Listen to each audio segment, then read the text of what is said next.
Yo, dude, imagine this for a second. It's June 23rd, 1993, Manassas, Virginia. Middle of the night around 3 a.m., dead quiet suburb, everyone asleep. Inside a small townhouse, a woman suddenly wakes up terrified, shaking, breathing heavy, and what happens next is so insane, so brutal, so messed up, it would become one of the most shocking crimes in American history. No cap. Within minutes, a man would be screaming in pain. Blood everywhere, and a body part would literally get thrown out of a moving car window onto a dark roadside. Bro, this story is real. And when the truth came out, the entire United States lost its mind. Because this wasn't just a crime. This was revenge. And dude, what Lorena Bobbitt did that night still makes people argue, debate, and cringe over 30 years later. All right, bro, so listen up. This right here is one of those true crime stories that feels like a nightmare, but every part happened. Police reports, court transcripts, national news coverage, it's all documented. Back in the early 90s, this case exploded across every TV channel in America.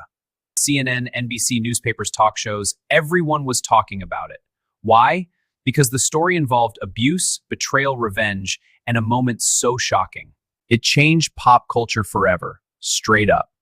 So tonight we're diving deep into the Lorena Bobbitt case, a story about a marriage that slowly turned into something dark, something violent, something toxic as hell. And bro, stick around until the end because the twist in this story, yeah, it's the part people still argue about today. Was it justice or something way darker? All right, lights down. Headphones on, and don't watch alone, bro. Let's get into it. So first, you gotta understand the people involved. Lorena Gallo was a young woman from Venezuela who moved to the United States chasing a better life. She eventually met John Wayne Bobbitt, a former U.S. Marine living in Virginia. At first, things seemed normal. They got married in 1989. Friends. They looked like a typical young couple trying to build a life together. But behind closed doors, things were already getting dark. According to later testimony, Lorena claimed the marriage quickly became abusive. She said John was controlling, aggressive, and violent. Arguments would explode into shouting matches. Neighbors sometimes heard things getting loud late at night.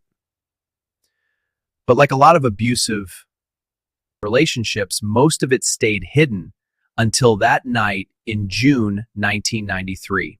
So here's where things get chilling as on June 23rd, John came home late after drinking with friends. Lorena later told police that when he got home, he raped her. Now, bro, this is where the story gets heavy. According to her statement, after the assault, John fell asleep in the bed like nothing happened. But Lorena, she was awake, shaking, angry, terrified, and something inside her finally snapped. Straight up, she walked slowly into the kitchen, opened a drawer, and grabbed a large carving knife. Now imagine that. Dark house, clock ticking, her heart pounding. She walks back into the bedroom. John is still asleep. And then, in one sudden motion, she cuts off his penis.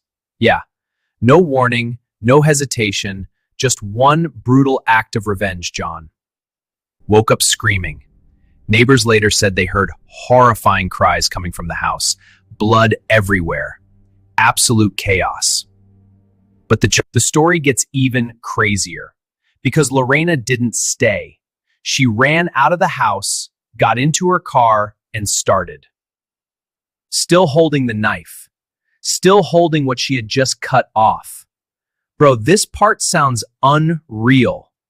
While driving down a dark road in Virginia, completely panicked, she suddenly threw the severed organ out the window into a roadside field. Just tossed it.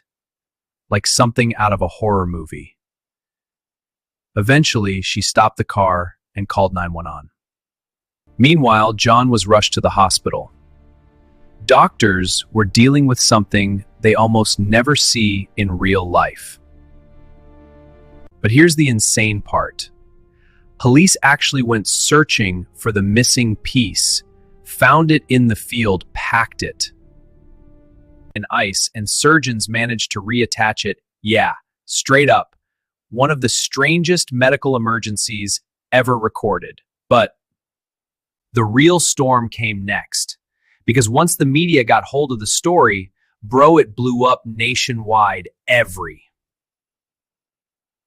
newspaper headline, late night shows, talk radio, the entire country was debating the same question. Was Lorena Bobbitt a criminal or a victim who finally snapped?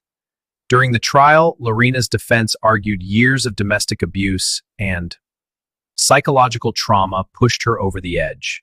Experts testified about battered spouse syndrome.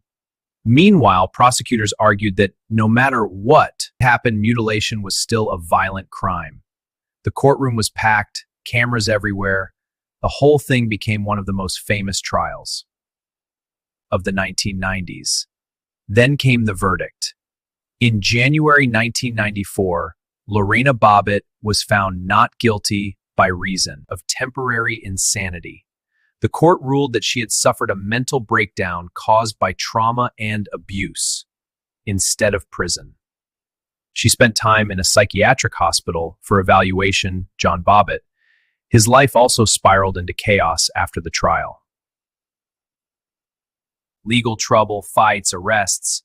The whole situation became this strange, tragic chapter in American true crime history. But here's the twist that still chills people. Some folks believe Lorena's act was pure revenge. Others say it was desperation after years of abuse. And the truth, it's messy, dark, complicated. Even today, over 3 decades later, people still argue about what really happened inside that house. But one thing is certain.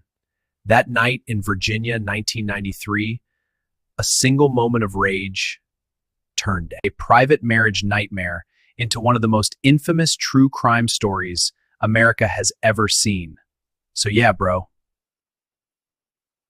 From a quiet suburban house to national headlines to a courtroom battle watched by millions, the Lorena Bobbitt case became something way bigger than a crime.